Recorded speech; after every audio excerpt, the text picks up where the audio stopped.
Theatre পৰিচালনা সমিতিৰ তৰফৰ পৰা সমূহ নাট্যপ্ৰেমী ৰাইজক আমি স্বাগতম জনাইছোঁ। অহা 24, 25 আৰু 26 তাৰিখে চপাই নেহেৰু মৈদানত আবাহন থিয়েটাৰৰ 3খন নাটক লৈ আহিব। প্ৰথম নিশা 24 তাৰিখৰ নাটক মইনা কুশলে আঁচনে, 25 তাৰিখৰ নাটক মেডাম মেনকা আৰু 26 তাৰিখৰ নাটক লেডি মেকবেথ। এই 3খন নাটক লৈ আহিব। ইতিমধ্যে ছিজন টিকেট প্ৰায় 5 লাখ টকাৰ ছিজন টিকেট আমাৰ বিক্ৰী হৈ গৈছে আৰু আজিৰ পৰা আমি দৈনিক টিকেট দিবলৈ আৰম্ভ কৰিছোঁ। আৰু প্ৰথম দিনাখন আমাৰ আলোড়ন সৃষ্টি হৈছে, এইকাৰণে প্ৰায় 1 লাখ টকাৰ দৈনিক টিকেট বিক্ৰী হৈছে। বাকীখিনি আমাৰ বিক্ৰী হ'ব। ৰাতিপুৱাৰ পৰা 10টাৰ পৰা আপোনালোকে আমাৰ এই অস্থায়ী টিকেট কাউণ্টাৰত টিকেট পাব। কিন্তু পুনৰ যদি বুকিংটো নহ'ব, নগদ ধন দি লগে লগে টিকেটটো লৈ যাব লাগিব। গেলাৰী টিকেট লাগে, প্ৰথম শ্ৰেণী লাগে, বিশেষ শ্ৰেণী লাগে, VIP লাগে, যি টিকেট লাগে তাকেই পাব।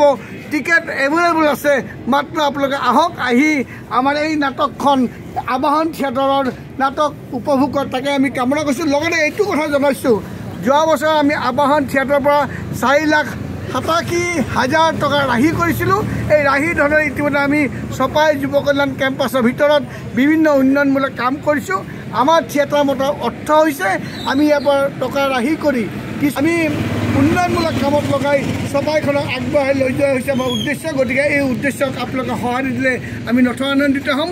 আমি আশা কৰিছোঁ এইবাৰ আমি 3 নিশাৰ পৰা 5 লাখ টকা ৰাহি কৰি চপাই অঞ্চলৰ উন্নয়নৰ কামত লগাম। এই উন্নয়নত আপুনিও সমভাগী হওক, তাকেই কামনা কৰিছোঁ।